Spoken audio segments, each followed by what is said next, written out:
here I'll be sharing with you the best ways in which you can feel relief and comfort, together with a resolve that you make towards living differently because of what you know to be a better set of choices and a greater presence of kindness and love. There are two types of loss: the breakup or ending of a love relationship and a relationship ending through death. When we have unresolved hurts, unspoken words, missed opportunities, when there is unfinished conversations and conversations that became conflicts that were never mended, it can leave you struggling with closure. I want to state here that this isn't about taking away your grief.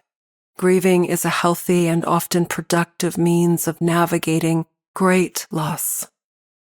If you are grieving because of what has been left unfinished, or in cases where you haven't had an opportunity to say goodbye, or to have the conversation to understand why, if this is a breakup that you didn't expect.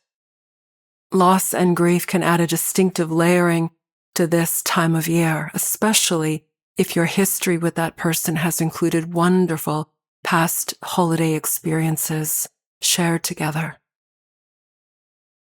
I think about how effective it is to create the closure that you need, and without the person's presence, as the process of finding closure will give you insight, peace, and comfort in ways that you need it most.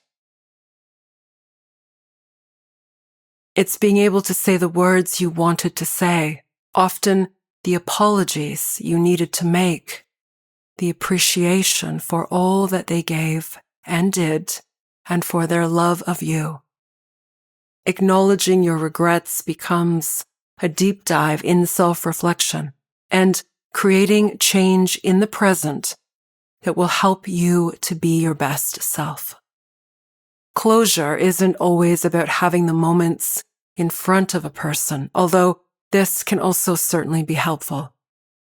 Closure in a relationship is defined as the psychological sense of peace, understanding, and acceptance that a relationship has ended, allowing you to move forward without the confusion and turmoil of unanswered questions.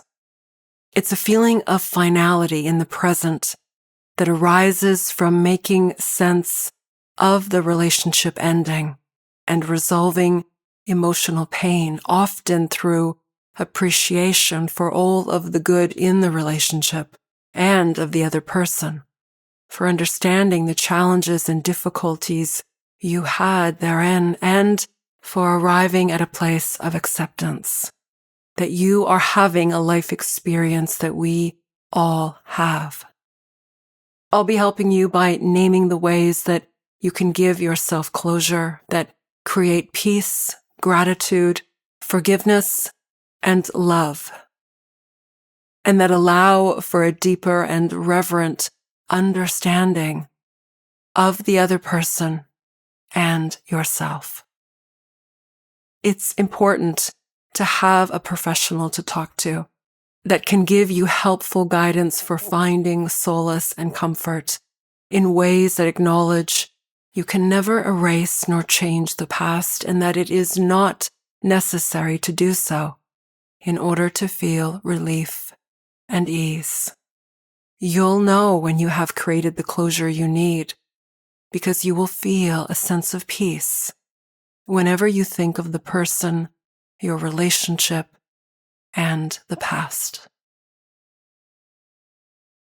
Some or much of the guilt will lift, not because you have dismissed your mistakes.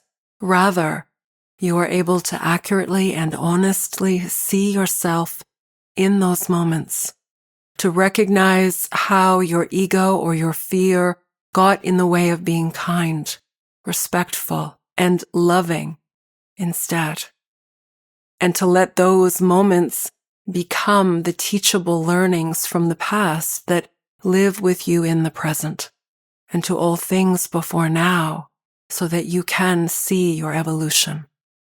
It's when we haven't evolved into a better version of ourselves that we continue to lose sight of what's missing. What's missing is your ability to be self-aware, to learn from your actions and the myriad of choices that you continue to make that is not serving you. Grief and loss are significant. They are life's touchstones to the possibility of an inner witnessing and the fragrant conditions that need your greater attention. For example, the end of a love relationship, a breakup, the dissolution of a marriage, and death are all significant guideposts that bring you closer into the depths of yourself, to be a careful witness to what lives in the foreground. Grief can be a catalyst for positive change and the willingness that you hold to make the necessary corrections, because life is that journey. It is a journey of learning, of opportunity, of growth like no other.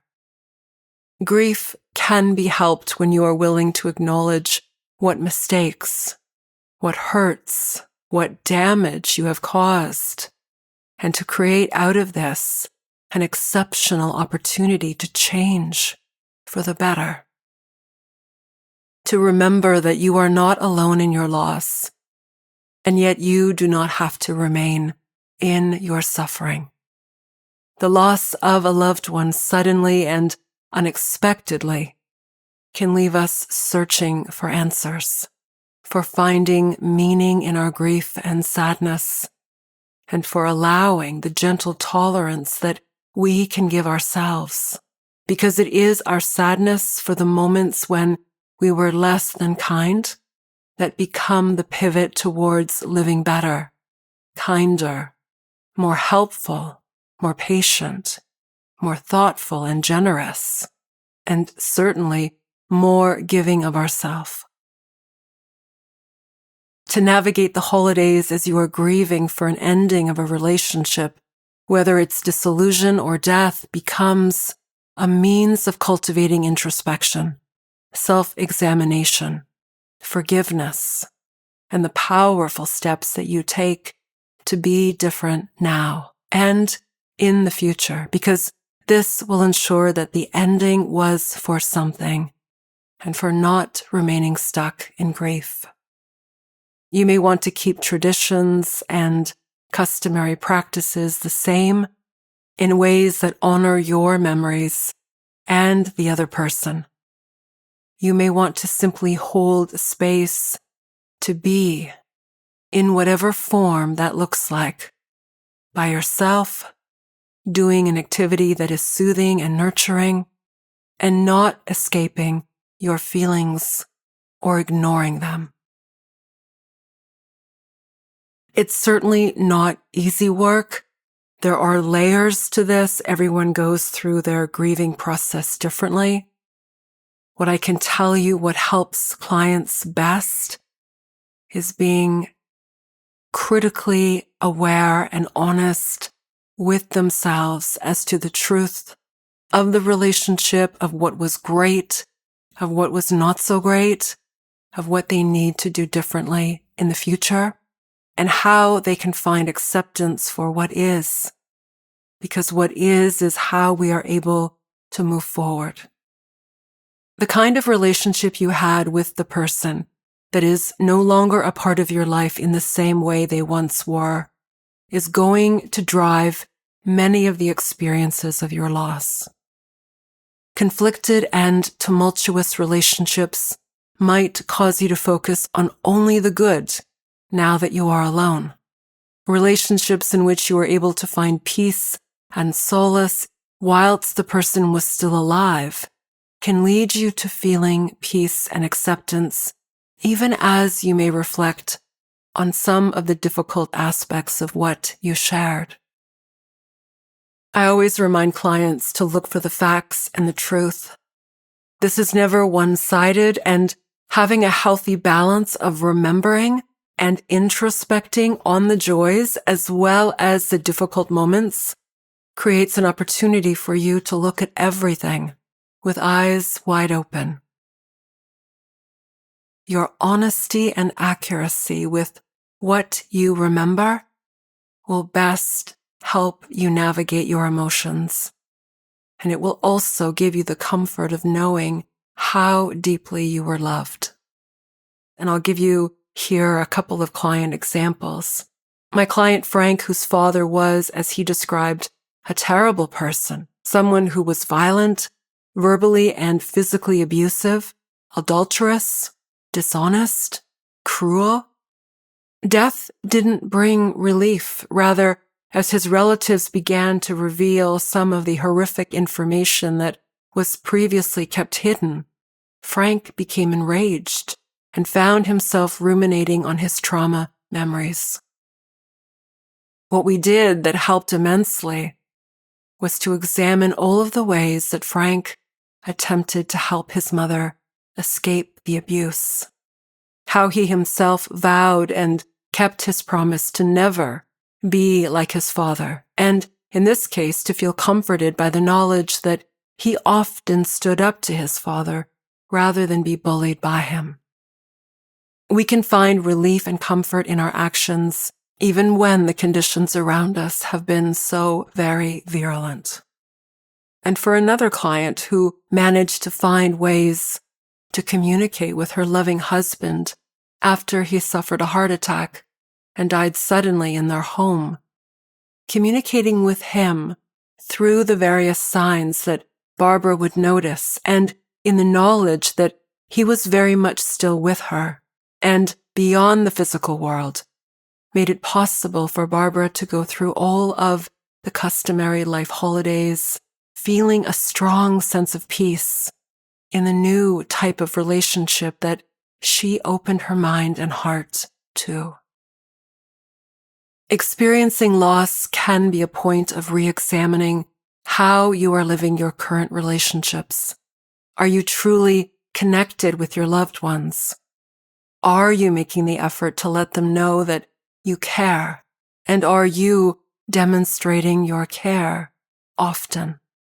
For this is the work of what it means to allow grief and loss to teach us better practices for how to live and for remembering the power of the present when we are grieving, at the holidays and at any moment when our loss overtakes us.